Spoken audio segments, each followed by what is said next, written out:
Hello दोस्तों, question number 50 तक आपका पूरा हो चुका था। हम आगे क्वेश्चन नंबर 51 से स्टार्ट करते हैं। क्वेश्चन नंबर 51 में कहता है मुक्त आकाश की प्रावैद्युतता होती है, मतलब कि एप्सिलॉन नोट का वैल्यू होता है। तो ये आपको याद करना पड़ेगा। 8.85 इंटू 10⁻⁻12 फैराडे पर मीटर। कभी कभी इसका मात्रक भी पूछ लेता है कि इसका मात्रक क्या होता है, तो मात्रक यही होता है फैराडे पर मीटर। इसका एक और मात्रक होता है एप्सिलॉन नोट का, कहाँ से आता है, तो ये आता है फोर्स इक्वल टू होता है के Q1 Q2 by R square. F के का वैल्यू तो हम लोग जानते हैं 1/4 pi epsilon naught Q1 Q2 by R square. तो यहाँ से निकाला जाता है, तो यहाँ से निकालेंगे तो एप्सिलॉन नोट यहाँ आ जाएगा Q1 Q2 का कूलम्ब स्क्वायर, न्यूटन नीचे में आ गया और आर स्क्वायर का मीटर स्क्वायर। तो यहाँ से एक और आ जाता है कि कूलम्ब स्क्वायर न्यूटन के पावर -1 और मीटर का पावर -2। तो एक और इसका ऐसा मात्रक आ जाता है। तो दोनों ध्यान में रखना है, इसका मात्रक ये भी होता है और ये भी होता है। अगला क्वेश्चन, निम्नलिखित में से किसका अस्तित्व संभव नहीं है। किसका अस्तित्व संभव नहीं है, तो हम लोग जानते हैं एक फार्मूला होता है Q = NE। और यहाँ पर देखिए चार्ज का वैल्यू दिया हुआ है, कौन सा चार्ज पॉसिबल है और कौन सा चार्ज पॉसिबल नहीं है। तो चार्ज हम लोग जानते हैं किसके वजह से चार्ज आता है, तो या तो इलेक्ट्रॉन के निकलने की वजह से या तो इलेक्ट्रॉन को आने की वजह से। तो ये जो इलेक्ट्रॉन रहता है पूरा होना चाहिए, ऐसा नहीं कि 1.5 इलेक्ट्रॉन 2 इलेक्ट्रॉन 2.5 इलेक्ट्रॉन 2.25 इलेक्ट्रॉन, इस तरह से नहीं होता है। ये पूरा होता है। कहने का मतलब n जो है एक इंटीजर नंबर होता है, पूर्णांक संख्या होता है। कैसा संख्या होता है? पूर्णांक संख्या। इसका वैल्यू क्या होता है? 0 हो सकता है, +-1 +-2 +-3 डॉट इस तरह से होंगे, मतलब पूरा नंबर होगा। प्लस क्या इंडिकेट करता है, तो प्लस इंडिकेट करता है कि इसमें से इलेक्ट्रॉन बाहर निकले हैं, और माइनस इंडिकेट करता है कि इस बॉडी पर इलेक्ट्रॉन बाहर से आया है। तो इसमें देखते हैं कौन पॉसिबल है और कौन पॉसिबल नहीं है। तो यहाँ से जब निकालेंगे तो n = फार्मूला हो जाएगा Q/E।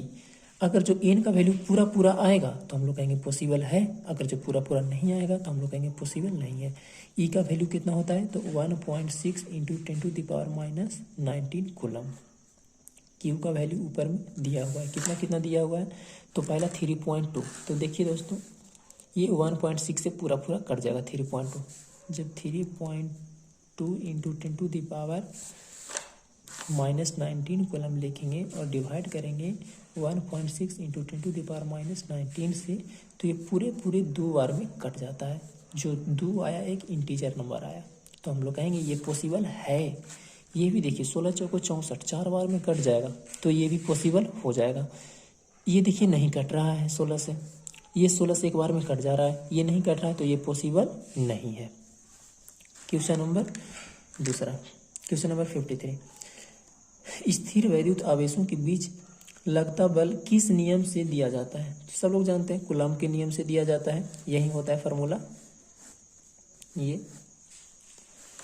इसके बाद 2 आवेशों के बीच की दूरी करने के बीच का बल हो जाता है, छूट गया इसमें, दुगनी करने पर। तो दुगनी जब करेंगे तो देखिए यही हमारा फार्मूला बल का होता है। आर को क्या कर देंगे, दुगना कर देंगे, तो आर की जगह पर 2r करेंगे तो 1/4 pi epsilon naught Q1 Q2। और जब 2r का होल स्क्वायर करेंगे तो देखिए 4r स्क्वायर हो जाएगा। तो पहले का कितना गुना हो गया, तो 4 से डिवाइड हो गया ना। जैसे इसको और सोल्व कर दिए तो 1/4 pi epsilon naught Q1 Q2 by 4r square. पहले से हमारा इतना था, लेकिन अब क्या हो गया, 4 से डिवाइड हो गया, यानी कि 4 टाइम्स कम जाता है, यानी कि चौथाई भाग हो जाता है। तो इसका ऑप्शन नंबर डी।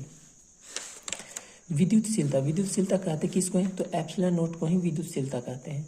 और एप्सिलॉन नोट का मात्रा क्या होता है, तो देखिए शुरू में ही बताए थे फैराडे पर मीटर होता है, यही ऑप्शन में फैराडे पर मीटर।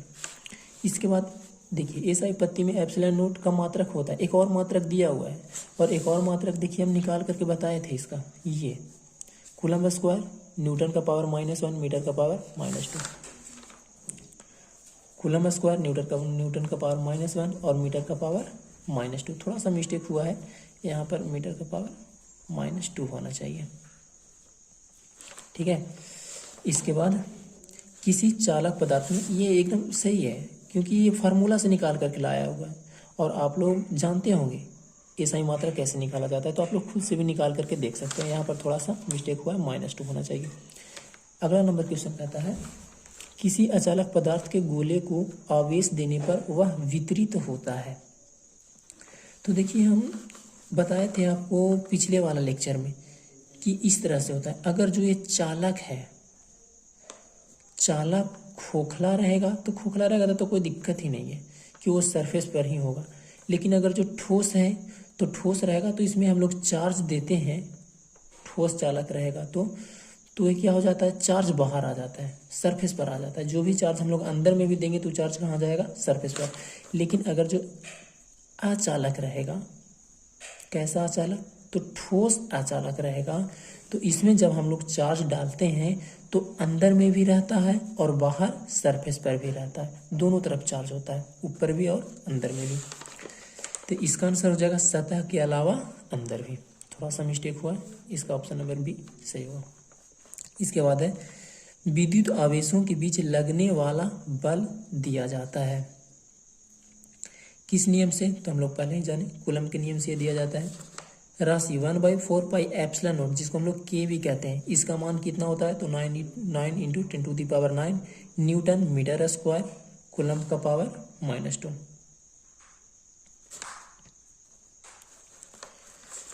ठीक है दोस्तों, इसका चाहे तो आप इसका वैल्यू भी निकाल सकते हैं। इसका जो ऐसा यूनिट आता है इसी से आता है। ये पूरा के का जब निकालेंगे तो मीटर स्क्वायर, इधर में आके गुना हो जाएगा, एफ का न्यूटन हो गया, आर का क्या हो गया, मीटर स्क्वायर हो गया, और कूलम स्क्वायर कहाँ जाएगा, नीचे में आ जाएगा। जब ऊपर में जाएगा तो कूलम का पावर -2 हो जाएगा। यही इसका यूनिट, कभी कभी इसका भी यूनिट पूछ लेता है। इसके बाद क्वेश्चन नंबर 60 कहता है विद्युत क्षेत्र की तीव्रता का मात्रक होता है। विद्युत क्षेत्र की तीव्रता E बराबर हम लोग फार्मूला जानते हैं, 2 को जानते हैं, KQ/R² का हो या फिर F/Q का हो, स्मॉल Q नोट। तो इसका क्या हो जाता है, न्यूटन हो गया, और इसका क्या हो गया, कूलम हो गया, यानी कि newton per coulomb. Option number B, newton per coulomb. Question number 61 इसमें कहता है कि विद्युत क्षेत्र की तीव्रता की भीमा, यह विद्युत क्षेत्र की तीव्रता की भीमा पूछ रहा है।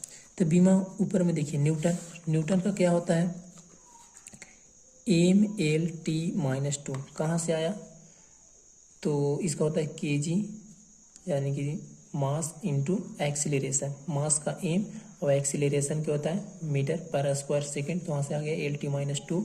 कूलम का क्या, सी चार्ज का क्या होता है, IT होता है, IT।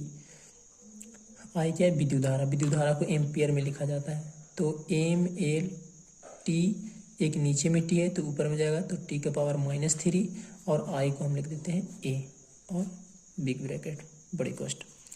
तो हो गया mLt, देखिए यहाँ पर -2 दे दिया है, E ऊपर में जाएगा तो -1 आ जाएगा, एम्पियर जब ऊपर जाएगा तो -1। तो इसमें भी थोड़ा सा मिस्टेक हुआ है, यानी कि ऑप्शन नंबर बी में देखिए सही है, ए लिखा है, लेकिन कौन सा सही होगा, बी होगा, mLt-3 A-1। आप लोग भी इसको निकाल करके देख सकते हैं। क्वेश्चन नंबर 62 में कहता है, देखिए बहुत सारे ऐसे इसमें मिलेंगे जो ऑप्शन ना गलत दे दिया है, तो आपको ध्यान देना है इस बात पर। बीबीडी में बहुत सारे कुछ ऑब्जेक्टिव है जिसमें गलत ऑप्शन दिया हुआ है। क्वेश्चन नंबर 62 विद्युत द्विध्रुव आघूर्ण का एसआई मात्रक क्या होता है। तो विद्युत द्विध्रुव हम लोग सारा काम फार्मूला से करेंगे। विद्युत द्विध्रुव यानी कि इलेक्ट्रिक डायपोल मोमेंट बराबर होता है Q × 2L। Q का क्या होता है, तो कूलम होता है, और L का क्या होता है, मीटर। तो इसका ऐसा यूनिट क्या हो गया, कूलम मीटर, ये सही है। निम्नलिखित में कौन सदिश राशि है? तो आवेश नहीं है, धारिता नहीं है, विद्युत तीव्रता है, इसका आंसर सी हो जाएगा। अगला, विद्युत विभव का मात्रक वाट है और यह तुल्य किसके बराबर है? तो हम लोग जानते हैं कि V बराबर होता है W/Q। वाट तो होता ही है, तो इधर से हो गया वाट, तो 1 वाट बराबर कितना? तो W क्या है? वर्क है, यानी कि वर्क का ऐसा ही मात्रक जूल, चार्ज का क्या? कूलम। तो 1 जूल प्रति कूलम के क्या होगा? बराबर हो गया जूल प्रति कूलम। ए ऑप्शन सही हो जाएगा। 65 में कहता है कि दो वैद्युत क्षेत्र रेखाएं एक दूसरे को किस कोण पर काटती है? तो ये काटती ही नहीं है, और आप लोग ये बहुत अच्छे से जानते होंगे, विद्युत क्षेत्र रेखाएं एक दूसरे को नहीं काटती है। अगर जो काटेगी तो दो डायरेक्शन हो जाएगा, जो कि पॉसिबल नहीं है। तो इसका ऑप्शन नंबर कौन हो जाएगा? डी। इसके बाद हम लोग अगला क्वेश्चन पर चलेंगे। क्वेश्चन नंबर 66 कहता है साबुन के एक बुलबुले को जब आवेशित किया जाता है तो उसकी त्रिज्या क्या होगी? देखिए बढ़िया से समझिएगा। यही मान लिया जाए कि क्या है? साबुन का बुलबुला है। इस पर कोई भी चार्ज दे दीजिए, मान लिया जाए कि हम प्लस चार्ज दे दिए, तो प्लस चार्ज दे देंगे तो हम लोग जानते हैं कि जो एक तरह का चार्ज होता है वो एक दूसरे को रिपेल करता है। रिपेल करेगा तो इसको दूर हटाने की कोशिश करेगा, तो धीरे धीरे इसका त्रिज्या क्या होता जाएगा? बढ़ते जाएगा। इसका गोलाई जो है धीरे धीरे बढ़ते जाएगा, यानी कि त्रिज्या धीरे धीरे क्या होगा? बढ़ेगा, चाहे इस पर हम प्लस चार्ज दें या माइनस चार्ज दें। अगला क्वेश्चन कहता है डीवाई मात्रक है, तो डीवाई इसका ही है, इलेक्ट्रिक डाइपोल मोमेंट का कूलम मीटर भी होता है, और एक और मात्रक होता है जिसका नाम है डीवाई। तो आप लोग दोनों ध्यान में रखिएगा, दोनों होता है। इसके बाद है क्वेश्चन नंबर 68 में कहता है विद्युतशीलता का मात्रक क्या है? देखिए फिर से विद्युतशीलता का मात्रक आ गया, जो कि हम लोग जानते हैं ये भी होता है और ये भी होता है। तो फैराडे पर मीटर दिया है, सही है। बी, किसी वस्तु पर आवेश की न्यूनतम मात्रा कम नहीं हो सकती है, मतलब कितना से कम नहीं हो सकता है? तो हम लोग जानते हैं कि जो चार्ज आता है, आवेश आता है, वो किसके वजह से आता है? तो इलेक्ट्रॉन के वजह से आता है। या तो इलेक्ट्रॉन इसमें से निकलते हैं या तो इसमें से इलेक्ट्रॉन आता है, इस पे इलेक्ट्रॉन आता है। तो एक इलेक्ट्रॉन, कम से कम एक इलेक्ट्रॉन को आना पड़ेगा या एक इलेक्ट्रॉन को कम से कम जाना पड़ेगा, तभी उस पर चार्ज आएगा। और एक इलेक्ट्रॉन पर कितना चार्ज होता है? तो 1.6 × 10⁻⁻19 कूलम। कहने का मतलब इतना से कम नहीं होगा, जब होगा तो इतना से ज़्यादा ही होगा। एक इलेक्ट्रॉन निकलेगा तो कम से कम इतना चार्ज जरूर आ जाएगा। तो हमारा ऑप्शन नंबर ए सही है। इसके बाद जब कोई वस्तु ऋण आवेशित हो जाता है तो उसका द्रव्यमान क्या होता है? देखिए फिर से वही सारा कॉन्सेप्ट आ रहा है। ऋण आवेशित कब होगा? तो ऋण आवेशित तभी होगा जब इस पर इलेक्ट्रॉन आएगा तभी इस पर ऋण आवेशित होगा। और इलेक्ट्रॉन का द्रव्यमान कुछ न कुछ होता है, आप लोग जानते हैं। जब इसका द्रव्यमान क्या हो जाएगा? कुछ न कुछ बढ़ जाएगा जब ये आएगा। और यही पूछता कि अगर जो ये धन चार्ज हो रहा है तब इसका द्रव्यमान क्या हो जाएगा? तो इसका कम जाएगा। क्यों कम जाएगा? क्योंकि कुछ इलेक्ट्रॉन निकल गए तो इसका द्रव्यमान कुछ कम जाएगा, इस पर कुछ इलेक्ट्रॉन आ गए तो इसका द्रव्यमान बढ़ेगा। ठीक है, तो इसका क्या हो जाएगा? नेगेटिव चार्ज का, नेगेटिव चार्ज रहेगा तो बढ़ेगा, तो इसका हो गया बढ़ता है। 71 इसमें कहता है कि एक अनावेशी धातु कण को एक धन आवेशी धातु प्लेट के नजदीक लाया जाता है तो धातु कण पर विद्युतीय बल होगा, कैसा होगा? तो देखिए दोस्तों, आप लोग जानते होंगे ये एक प्लेट है, कैसा प्लेट है? प्लस वाला है। और इसके नज़दीक में कैसा वाला लाया जा रहा है? एक न्यूट्रल प्लेट को लाया जा रहा है। कहने का मतलब इस पर कोई भी अभी चार्ज नहीं है, लेकिन इसका मतलब ये नहीं होता है कि इसमें प्लस या माइनस चार्ज होता ही नहीं है।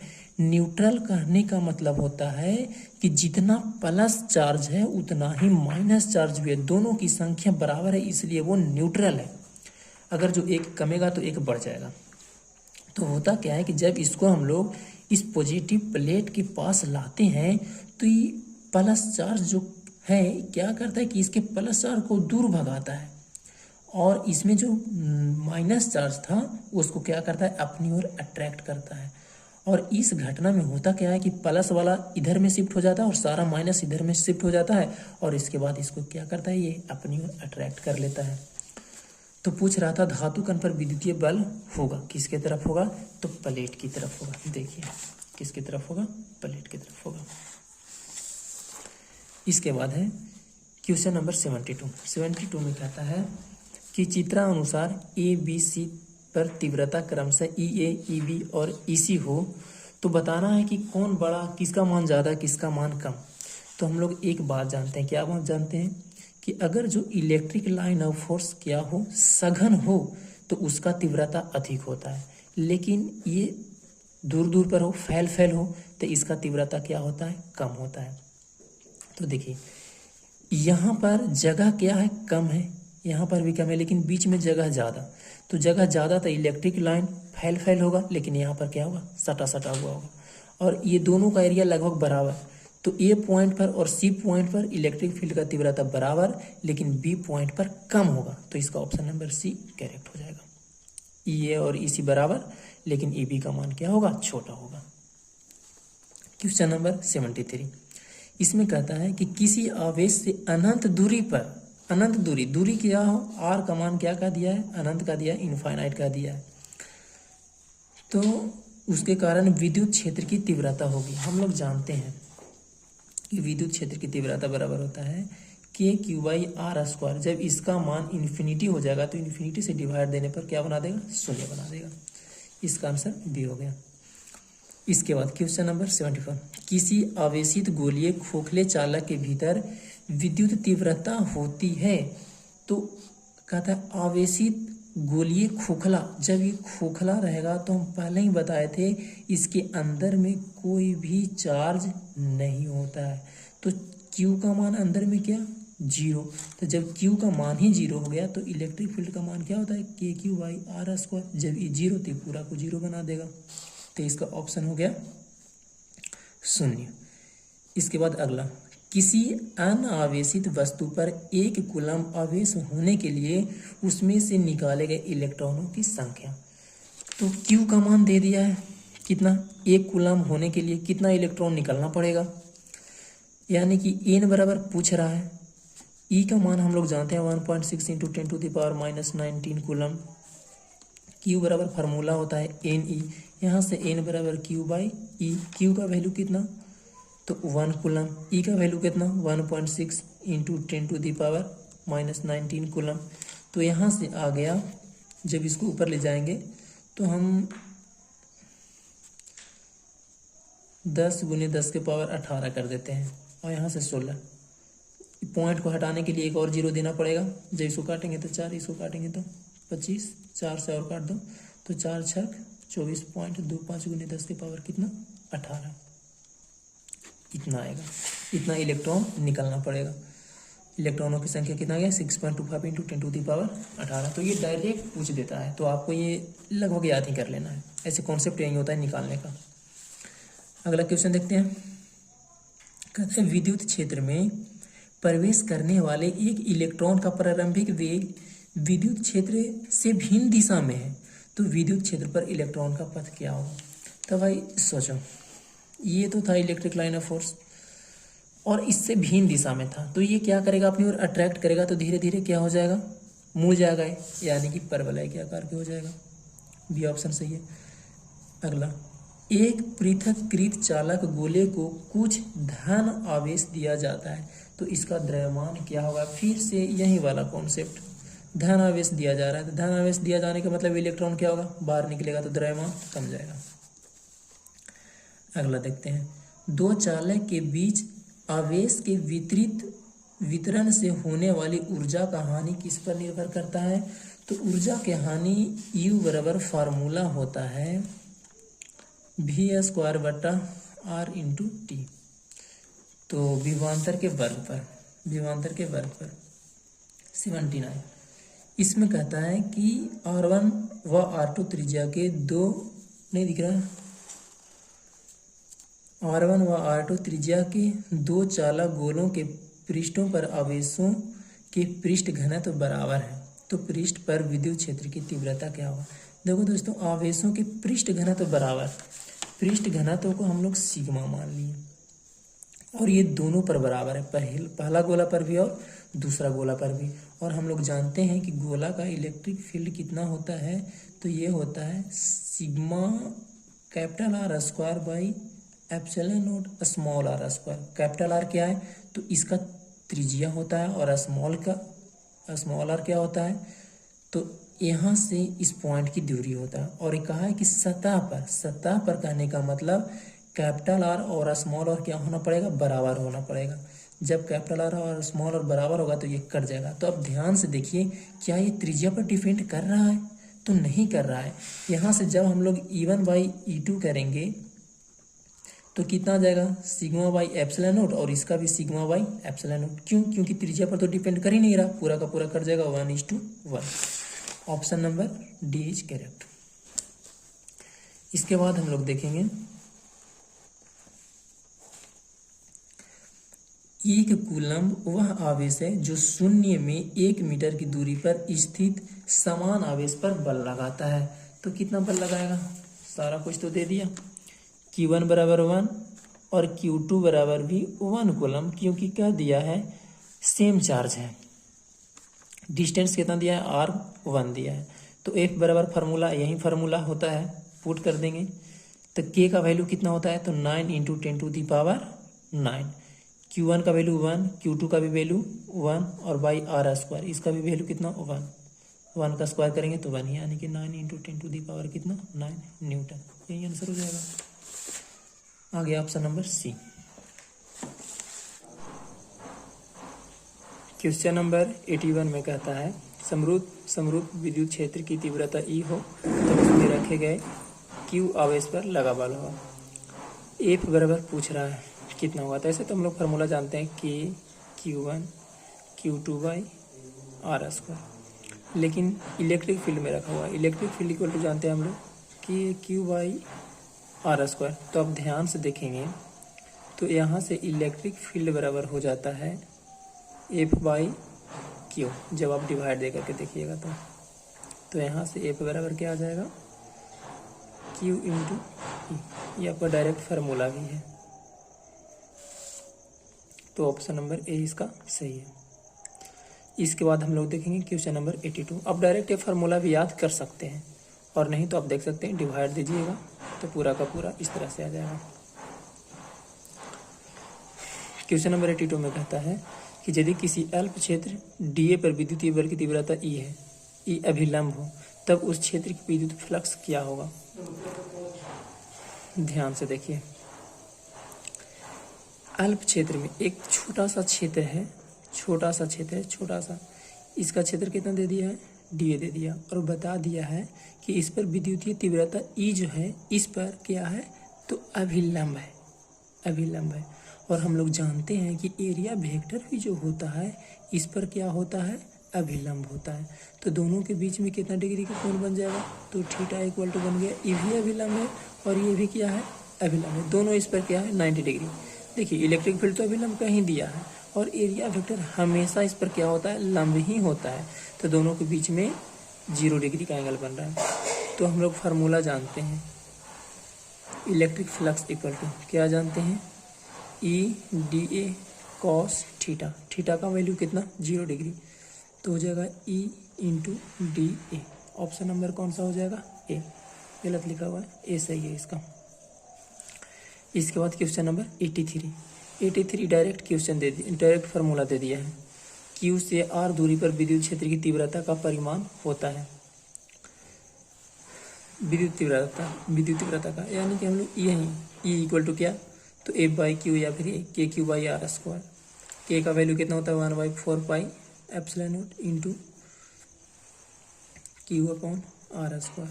कौन सा हो गया, ऑप्शन नंबर बी इसका सही है। इसके बाद चलते हैं 84 में। किसी आवेशित बेलन के नज़दीक किसी बिंदु पर विद्युत तीव्रता क्या है, ई है, तो उसका मान क्या होगा। तो देखिए आपका पिछला वीडियो में हम पूरा उसमें बोले थे कि इसका स्क्रीनशॉट ले लीजिएगा, डायरेक्ट इसका ऑप्शन नंबर बी सही है। किसी घिरे सतह पर कुल विद्युत फ्लक्स पृष्ठ के भीतर तथा कुल आवेश का भीतर स्थित कुल आवेश का कितना गुना होता है।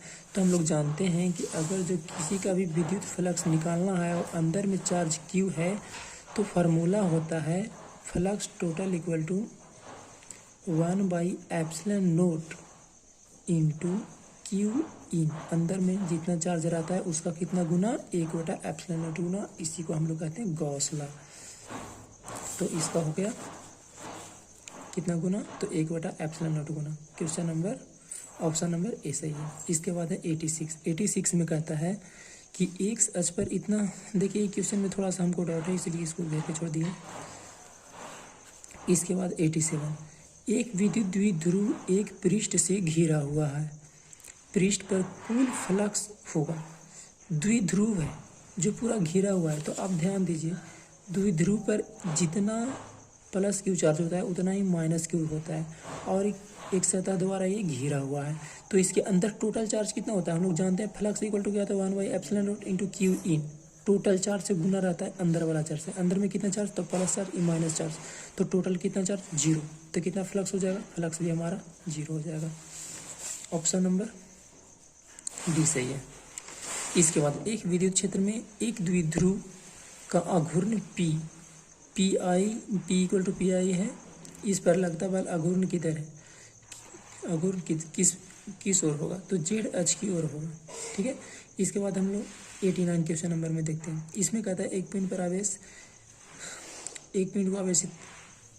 आवेश लिखा जाता है Q equal to N, E equal to दे दिया है 1.6 इंटू 10⁻⁻19 कूलम, जहाँ एन किया है। तो ये बताए थे पिछले वीडियो में ही, एन क्या होता है, इंटीजर नंबर होता है, पूर्णांक संख्या होता है। तो पूर्णांक संख्या 0 +-1 +-2 +-3, प्लस साइन बताता क्या है, तो प्लस साइन का मतलब इलेक्ट्रॉन निकल रहा है और माइनस साइन का मतलब इलेक्ट्रॉन उस पर आ रहा है। इसके बाद क्वेश्चन नंबर 90 में कहता है कि एक विद्युत क्षेत्र में एक द्विध्रुव को एक्स अक्ष के समानांतर रखा जाता है, तो द्विध्रुव पर बल होगा। तो एक्स अक्ष के समानांतर रखा जा रहा है, तो एक्स अक्ष के अनुदिश ही होगा। ऑप्शन नंबर सी इसका। इसके बाद 91 में कहता है दो आवेशों Q1 और Q2 के कारण विद्युत क्षेत्र रेखा पर आवेशों का बाहरी चिन्ह, देखिए इसमें थोड़ा सा डाउट है, इसको छोड़ दीजिए। इसके बाद है क्वेश्चन नंबर 92 में कहता है यदि दो आवेशों की दूरी बढ़ा दी जाए तो आवेशों की विद्युत स्थितिज ऊर्जा, तो आपको पता होगा स्थितिज ऊर्जा U इक्वल टू फार्मूला होता है V² × T। ये दूरी पर डिपेंड नहीं करता है, ये भी विभवांतर है, रेजिस्टेंस है, टाइम है, दूरी पर हमारा डिपेंड नहीं करता है। हम लोग अगला टॉपिक में इसके बारे में बढ़िया से पढ़ेंगे।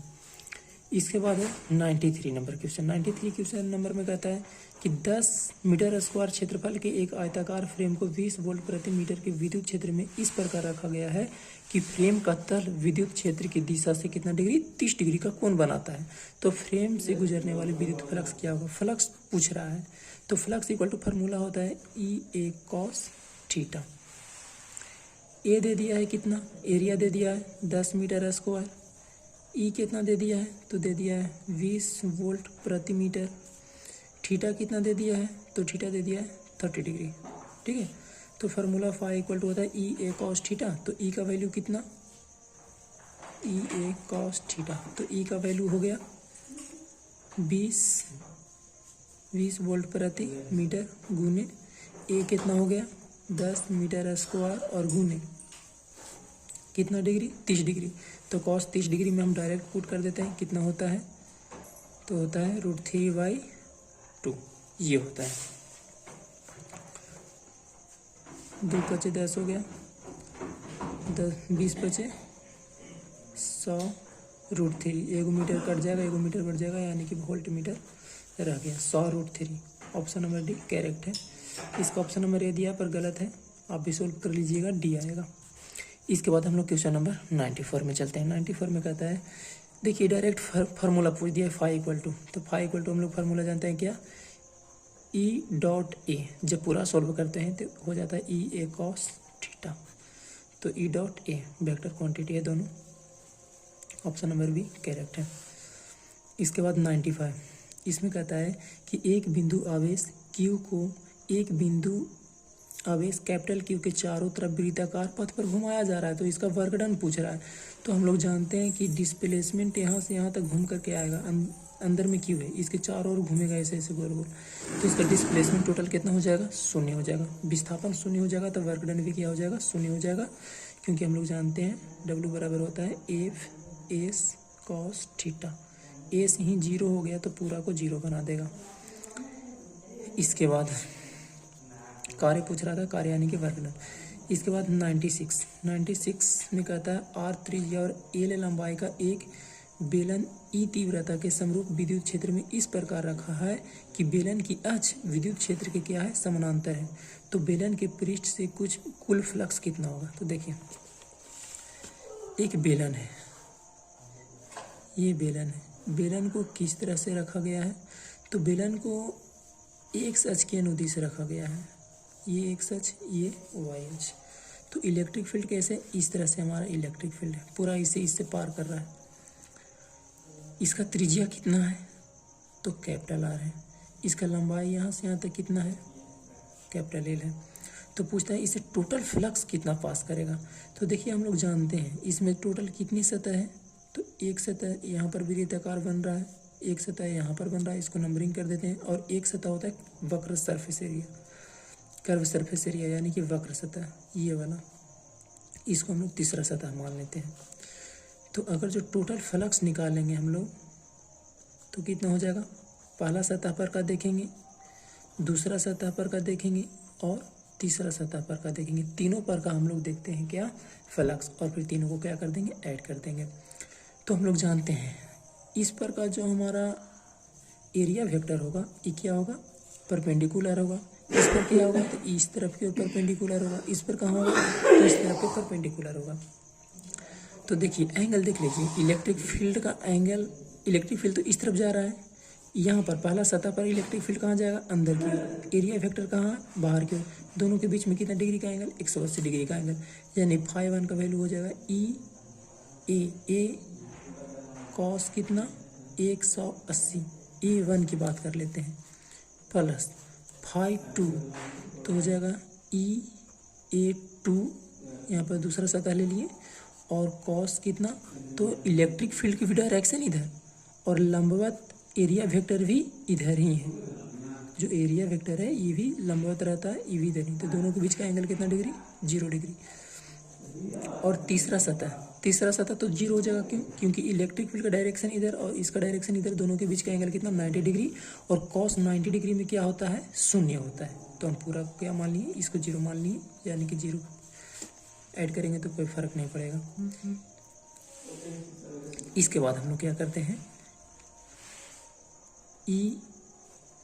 ए का वैल्यू पुट कर देंगे, फिर भी कोई फर्क नहीं पड़ेगा, पाई आर स्क्वायर और इंटू कितना, -1। यहाँ पर ई का ई और इसका भी तो पाई आर स्क्वायर ही हो जाएगा, क्योंकि सर्किल है ना, ब्रीथ है, और इंटू कितना हो जाएगा, 1, cos 0 डिग्री में 1। तो यहाँ पर आ गया -e पाई आर स्क्वायर, और यहाँ पर आ गया plus e pi R square, और ये कट करके क्या हो गया, 0, यानी कि आंसर हमारा क्या आएगा, शून्य। ऑप्शन नंबर कौन सा सही है, option number D is correct. इसके बाद फिर से वही फार्मूला पूछ दिया, इलेक्ट्रिक फील्ड ई बराबर क्या हो गया, तो इलेक्ट्रिक फील्ड ई बराबर यही होगा, F/Q0। क्यों रहे, Q0 रहे, कोई फर्क नहीं पड़ता है, टेस्ट चार्ज से ही हम लोग चेक करते हैं। तो टेस्ट चार्ज को Q0 से डिनोट किया जाता है।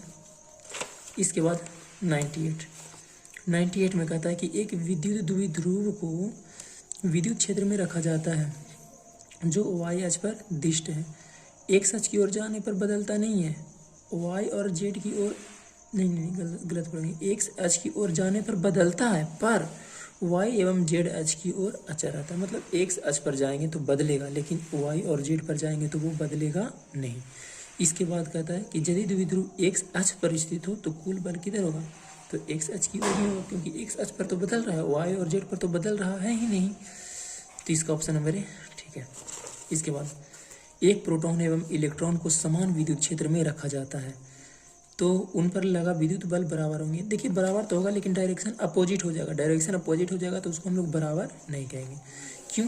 क्योंकि प्रोटॉन पर प्लस चार्ज होता है लेकिन इलेक्ट्रॉन पर माइनस चार्ज होता है, और हम लोग जानते हैं कि जो फोर्स होता है, ये जो फोर्स होता है कैसा क्वांटिटी है, ये वेक्टर क्वांटिटी है। तो इसका परिमाण तो बराबर होगा। तो देखिए क्वेश्चन अब अगला ऑप्शन नंबर में कहता है विद्युत बलों के परिमाण बराबर होंगे। हाँ, परिमाण बराबर होगा, दोनों का परिमाण बराबर होगा, इस पर भी और इस पर भी, क्योंकि चार्ज तो समान रहता है 1.6 × 10⁻⁻19 कूलम दोनों पर, बस प्रोटॉन पर पॉजिटिव और इलेक्ट्रॉन पर नेगेटिव। तो परिमाण बराबर होगा लेकिन डायरेक्शन अलग। इसका ऑप्शन नंबर भी करेक्ट है। इसके बाद क्वेश्चन नंबर 100 में कहता है कि यदि किसी खोखले गोलीय चालक को ध्यान आवेशित किया जाए तो उसके भीतर का विभव, अब देखिए विभव पूछा है, विभव इलेक्ट्रिक फील्ड नहीं समझना है, विभव पूछा है तो अंदर में होता है धनात्मक और समरूप होता है, धनात्मक होता है और सब जगह अंदर में जहाँ भी हम लोग देखेंगे पॉजिटिव तो होगा ही, लेकिन किसी भी पॉइंट पर देखेंगे तो सभी पॉइंट पर क्या होता है, समान होता है। देखिए विभव की बात करा और हम लोग विभव के बारे में अगला चैप्टर में हम लोग को पढ़ना है, तो उसमें हम लोग को अच्छे से समझ में आएगा। तब तक के लिए थैंक यू। वीडियो देखने के लिए पढ़ाई करते रहिए, थ्योरी को अच्छे से पढ़ते रहिए।